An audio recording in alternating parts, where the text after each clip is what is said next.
مرحب وحياكم الله. فقرة تحليل الأسماء.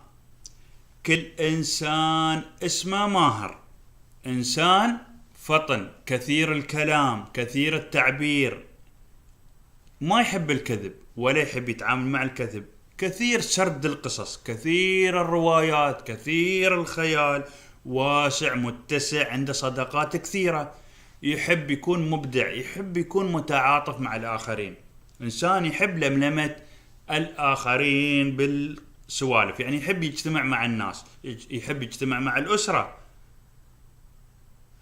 هذا الإنسان لو قدر يعرف قدراته الذاتية راح يعمل من خلالها بشكل كبير. إنسان ما يستمع للنصيحة بسهولة، يحب الكتابة، يحب استمالة الآخرين، ممكن يغري الآخرين من خلال كلماته. إنسان متحدث لبق، عنده قدرة ومقدرة خيالية كبيرة جدا. أعماله دائما تكون متصلة بالطفولة والحركات الطفولية، يحب مشاركة الحياة بينه وبين الآخرين.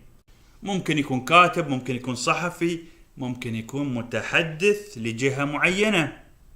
خياله يساعده كثير في أمور حياته، وأحيانا يكون ضده. إنسان صارت له مشكلة في الماضي لازم يرجعها ويسترجعها، ما ينسى الأحداث المؤلمة في السابق بسهولة.